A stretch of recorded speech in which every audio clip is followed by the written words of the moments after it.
पाकिस्तानी सेना की साजिशों को हिंदुस्तान सालों से झेल रहा है। पाकिस्तान जिन आतंकियों को ट्रेनिंग देता है वो कश्मीर और अलग अलग हिस्सों में जाकर आतंकवादी गतिविधियों को अंजाम देने की साजिश बुनते रहते हैं। लेकिन पहली बार पाकिस्तान की इंटरनेशनल साजिश का खुलासा हुआ है और इससे कोई और नहीं बल्कि इजराइल दो चार हो रहा है।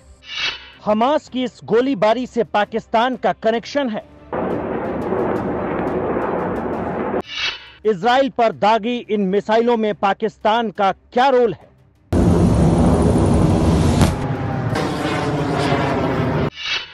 क्या हमास और पाकिस्तानी सेना का कोई गठजोड़ है?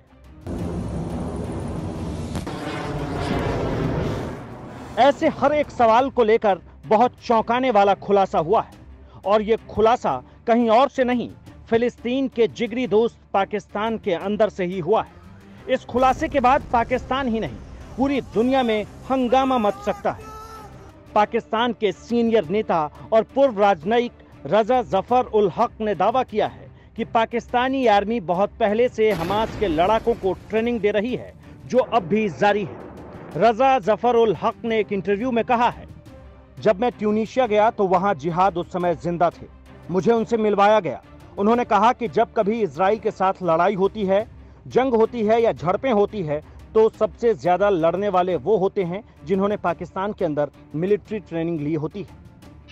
एक रिपोर्ट में यह भी दावा किया जाता है कि पाकिस्तान के स्पेशल कमांडो यूनिट SSG की एक टुकड़ी पहले से इजराइल में मौजूद है, जो ये ट्रेनिंग सेंटर चला रही है और उसका काम होता है हमास के आतंकवादियों को ट्रेनिंग देना और फिर इजराइल के खिलाफ हमला करवाना।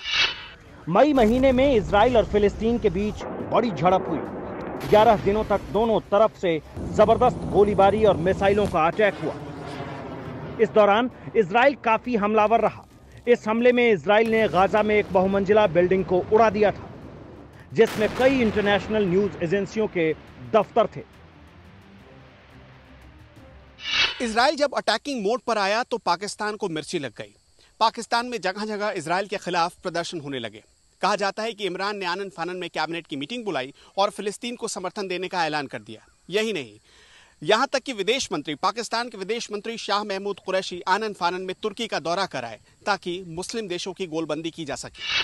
वहीं पाकिस्तान में बैठे बैठे इमरान खान ने 12 मई को इजराइल के खिलाफ जहर उगला और हमास की ओर से दागे जा रहे मिसाइल अटैक को जायज ठहराते हुए इतिहासकार नोएम चोमेस्की का यह कोट्स ट्वीट किया, जिसमें लिखा था, तुम मेरा पानी छीन लो, हमारे जैतून के पेड़ों को जला दो, मेरा घर बर्बाद कर दो, मेरी जॉब छीन लो, मेरी जमीन चुरा लो, मेरे पिता को जेल में डाल दो, मेरी मां को मार दो, मेरे देश पर बम बरसा दो, हमें भूखा मार दो, हमारा अपमान करो, लेकिन मैं दोष को मानता हूं, मैंने पलटवार कर रॉकेट दागा है। कुछ दिन पहले पाकिस्तान में फिलिस्तीन के राजदूत अहमद रोबई ने भी अपने ट्वीट में पाकिस्तान का धन्यवाद करते हुए कहा था, अपने पाकिस्तानी भाइयों के साथ हम फिलिस्तीन को आजाद कराएंगे और एक दिन फिलिस्तीन की राजधानी अल कुद्स अल शरीफ की अल अक्सा मस्जिद में साथ नमाज पढ़ेंगे।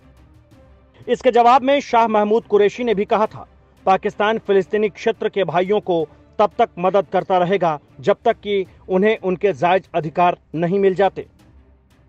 पाकिस्तान और फिलिस्तीन के बीच इतनी तगड़ी जुगलबंदी चल रही है तो इसमें हैरान होने की कोई नई बात नहीं है कि पाकिस्तानी आर्मी हमास के आतंकवादियों को ट्रेनिंग भी दे रही। हाँ, इस कबूलनामे की दाद दी जानी चाहिए जो पाकिस्तान के एक सीनियर नेता ने कहा है। साल 1948 में इजराइल एक स्वतंत्र देश के तौर पर बना। उससे ठीक एक साल पहले पाकिस्तान आजाद हो चुका था। लेकिन धर्म के आधार पर पाकिस्तान कभी भी इजराइल को एक मुल्क नहीं मानता, बल्कि वो तो उसे अपना दुश्मन मानता है। इसलिए कोई भी पाकिस्तानी नागरिक इजराइल नहीं जा सकता। यही नहीं, पाकिस्तान के पासपोर्ट पर यह लिखा भी हुआ होता है कि इजराइल को छोड़कर दुनिया के किसी भी देश में यह पासपोर्ट वैध है।